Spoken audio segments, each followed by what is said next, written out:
News alert. It is 9 p.m. in New York City and our nation's capital, 6 p.m. on the West Coast.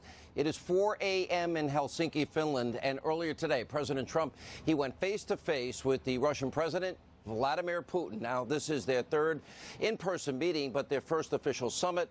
All topics were on the table today and appeared to be a no-holds-bar, open, productive, adult discussion on many of the issues between our two countries. I sat down for an interview with the president right after he met with Vladimir Putin. We're going to play that for you in just a moment. But first, a lot to get to, so sit tight for our breaking news, Helsinki edition, opening monologue. All right, President Trump is just not slowing down, and some people in the media and the left, they are having a very hard time dealing with the fact that he moves so fast. As I like to call it, it's kind of moving at the speed of Trump. Now, this was the president's 21st visit to a foreign country in just 18 months. And after today's one-on-one meeting with Vladimir Putin, the two leaders held a joint press conference. Let's take a look. I'm here today to continue the proud tradition of bold American diplomacy. From the earliest days of our republic, American leaders have understood that diplomacy and engagement is preferable to conflict and hostility. Nothing would be easier politically than to refuse to meet, to refuse to engage, but that would not accomplish anything.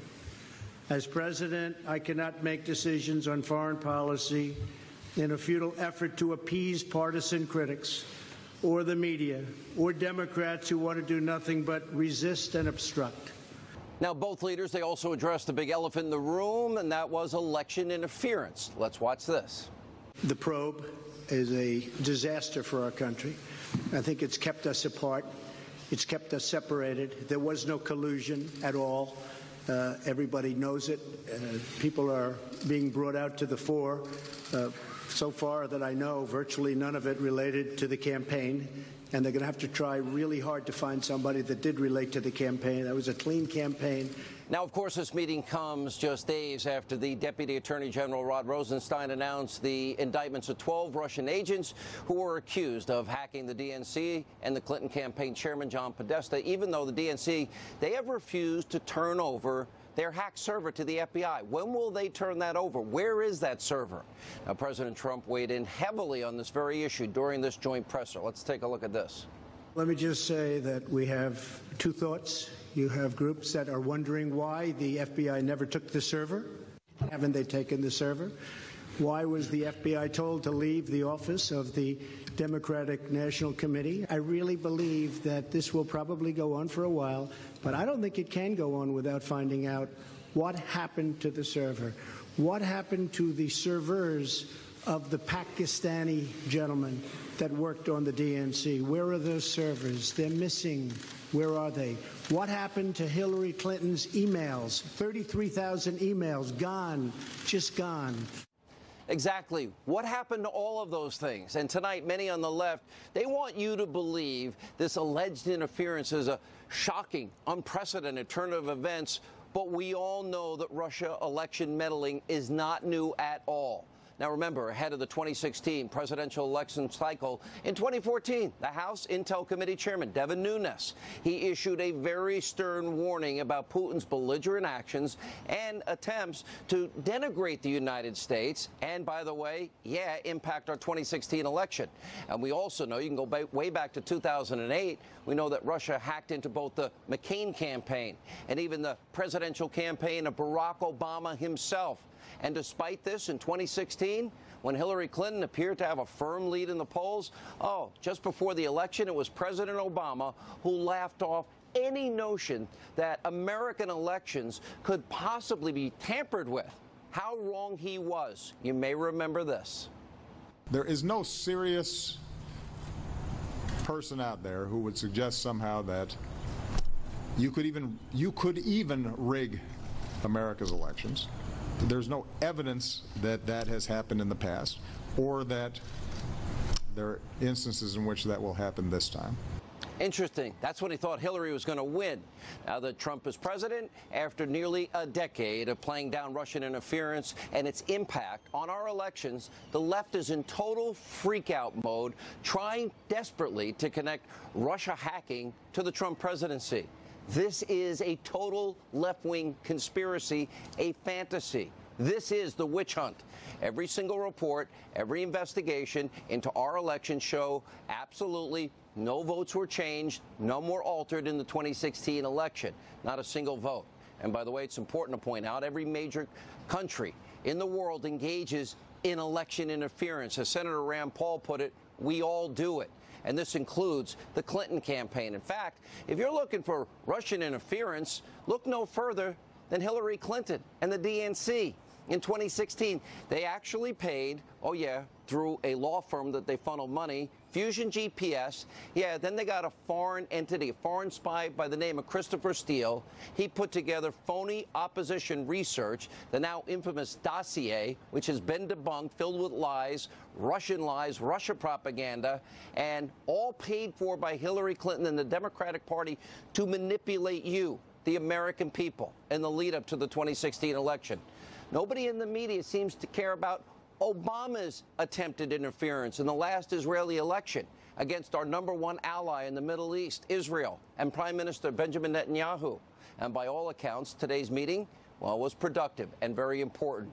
As we all know, there are a lot of serious issues between the U.S. and Russia, but predictably, even before this meeting took place, yes, the Destroy Trump, Hate Trump media, they were already hoping and predicting failure. You see, success for Donald Trump is bad for their agenda, especially in the lead up to the 2018 midterm elections. Take a look.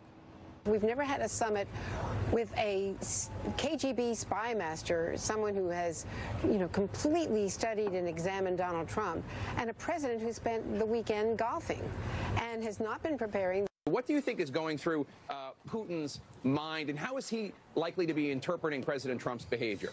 He's delighted. He's absolutely delighted. He wants to throw the United States off balance, and he wants to divide the United States with its allies. Mission almost accomplished.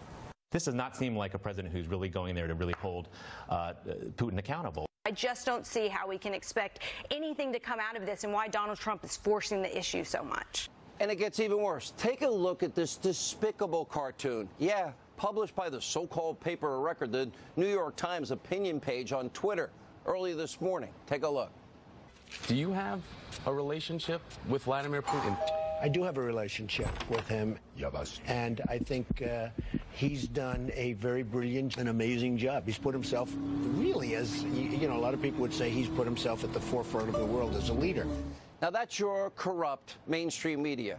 Pretty disgusting. Now, naturally, the anti-Trump hatred, the hysteria continued after today's meeting. Look at this. Former CIA director, the guy that was a former communist, turned CNN, paid hack, John Brennan. He actually tweeted out, Donald Trump's press conference performance in Helsinki rises to and exceeds the thresholds of high crimes and misdemeanors. It was nothing short of treasonous.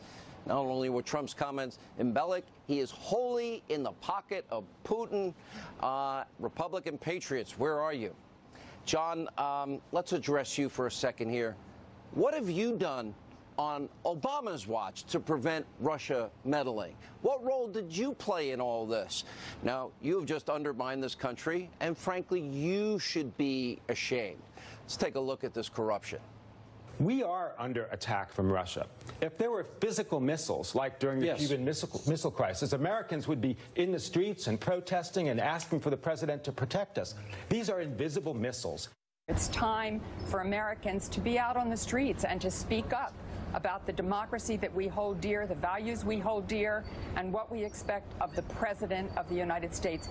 You have been watching perhaps one of the most disgraceful performances by an American president at a summit in front of a Russian leader, certainly that I've ever seen.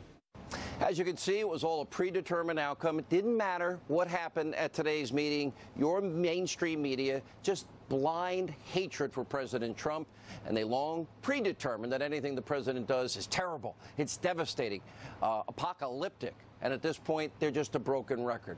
Now, on this show, we're not afraid to report that what the mainstream media will not report, and we've been proven right.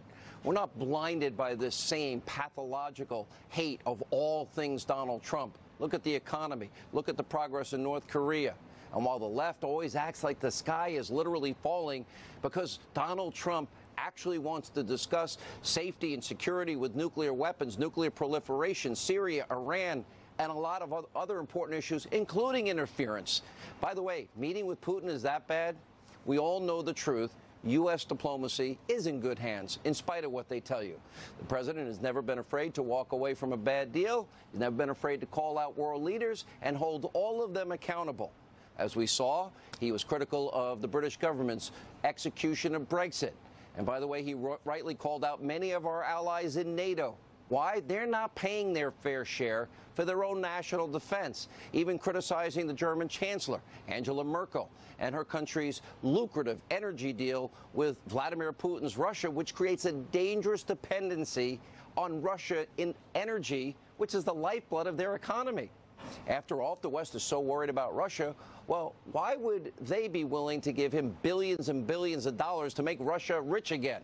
Instead, the president is now rightly pushing Germany to kill its oil and gas deals with Russia and get their energy from us in the United States, which would also mean millions of high-paying career jobs for Americans.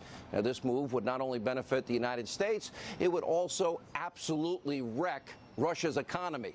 Now, Putin should be very concerned about that possibility, as it would literally destroy Russia's economy and probably destroy him politically. We'll have more on that in a moment. Now, the president has been even more forceful with our enemies. Look at North Korea, little rocket man, fire and fury. Our button works, yours doesn't, and it's bigger. Now, despite what the media predicted, there's a real progress on the Korean Peninsula because the president's peace through strength strategy is working. It always works. Appeasement doesn't work. Bribing dictators doesn't work. Now, there hasn't been a single rocket fired in months. American hostages, thank God, they have come home. One nuclear site, in fact, has been dismantled and shuttered, and the process continues to this day. And this is something else that the mainstream media will never tell you. President Trump has been incredibly tough on Russia. This is something they won't report. Under his administration, the U.S. issued sanctions against roughly 200 individuals and entities related to Russia. Other stinging economic sanctions against Russia have also increased, and U.S. forces on the ground in Syria inflicted heavy casualties on even Russian soldiers during a skirmish earlier this year. An enormous embarrassment for Vladimir Putin. And the United States has been busy arming Ukraine with lethal weapon systems, but the media, they're not going to focus on any of this. Instead, it's Russia, Russia, Russia, collusion, collusion, collusion, if they're not talking about Stormy. It's all the time. It's 24/7. Now, with this as a backdrop, the president moves forward with what is very important diplomacy. And as the leader of the free world, President Trump, he must meet with the leaders of Russia, China, North Korea, and others, as long as he's not sending $150 billion in your cash and other currencies. Now, our friends, our foes, they know where we stand. They need to hear it from the commander-in-chief. There is, as you say, a new sheriff in town. Let the president negotiate deals that Obama was not capable of. And specifically, Russia must stop coordinating with the Iranian regime. They must stop supporting President Assad in Syria. And yes, they need to stop, meddling in anybody's elections and be held accountable for their actions. Now, the years of weak and feckless leadership under Obama are now over. No more cargo planes full of cash. And as President Trump frequently says, a good relationship with Putin and Russia, when you're not trying to bribe them, is a very positive thing for the country. However, under President Trump, any hostile or aggressive action by Putin's regime will be and should be met with strength, not appeasement, not bribery, not cash, not kissing the rings of dictators.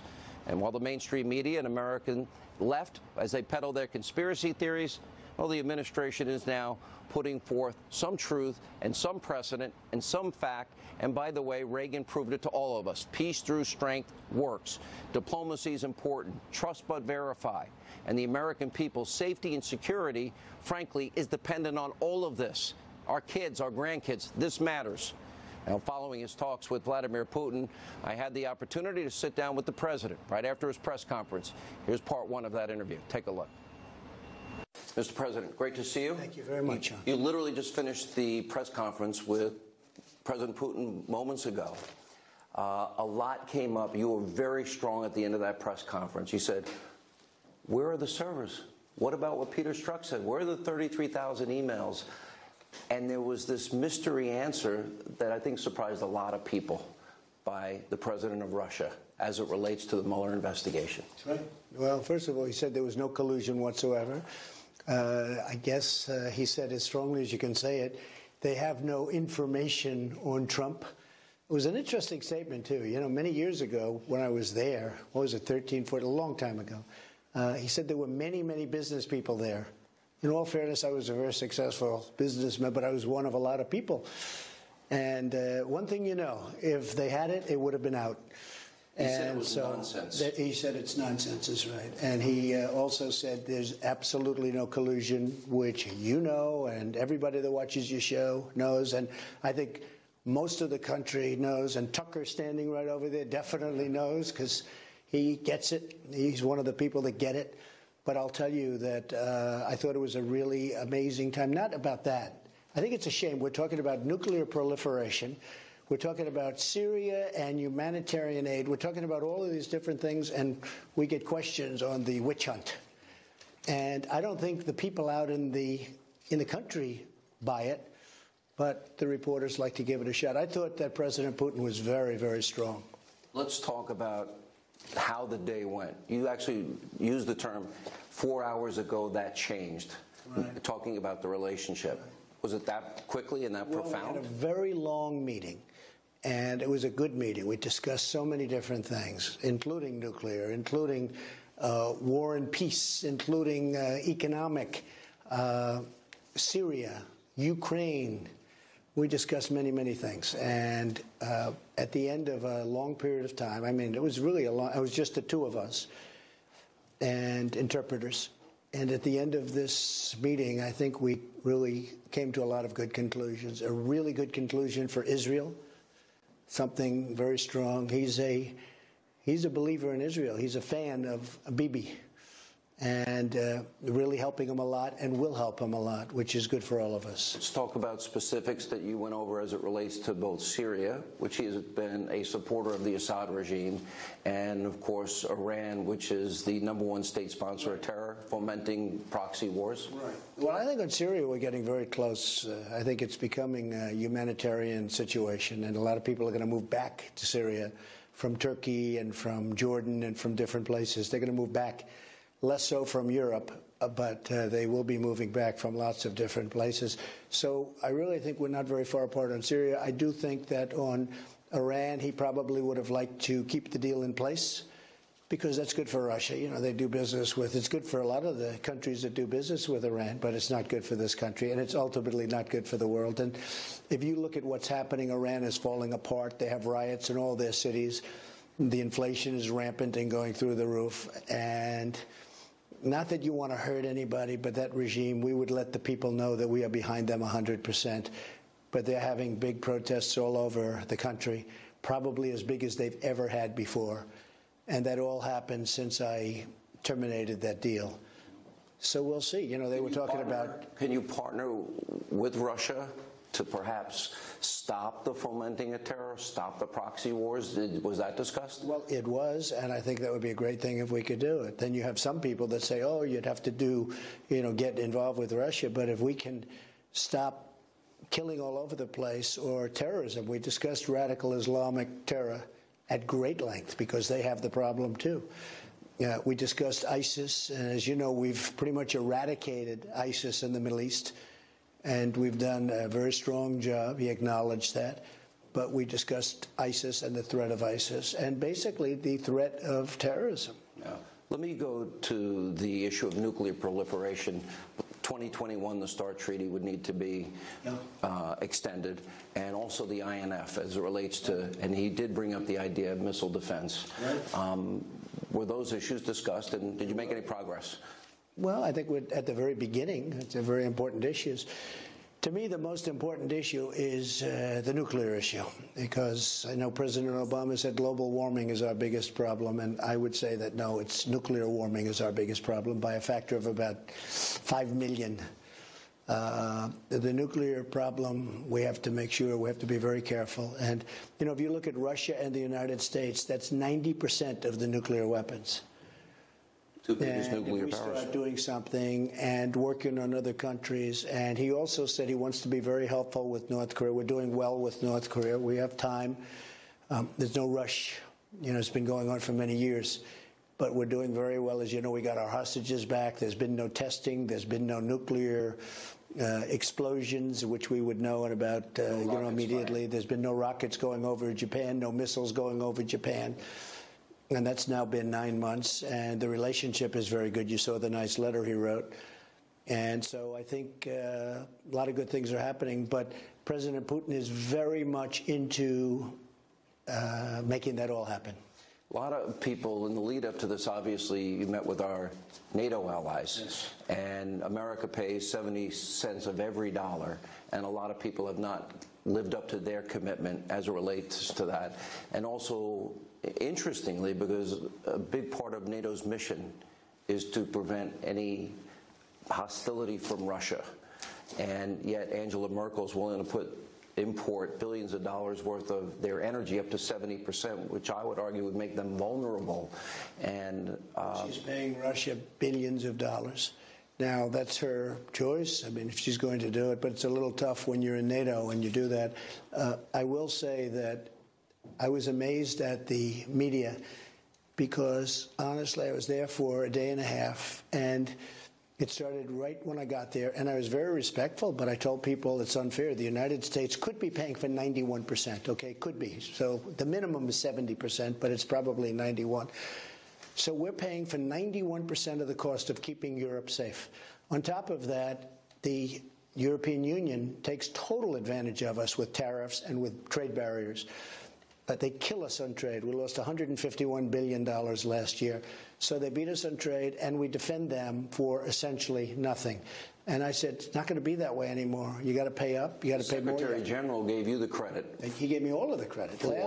Last year, they raised $44 billion more, only because additional. And he said it was only because of President Trump. So I figured I'd wake up the next day and read these wonderful stories. And by the way, I got along great. Did you really believe that the media would do that? I actually thought, finally, I'm going to have a great story. Okay, foreign relations. I'm going to have a great story. And instead of saying that I raised $44 billion, not million, $44 billion last year for NATO, I raised, it could be over $100 billion this year. And into the future, they said that I treated the heads of other nations rough. And I didn't. I actually have great relationships with them. When we come back.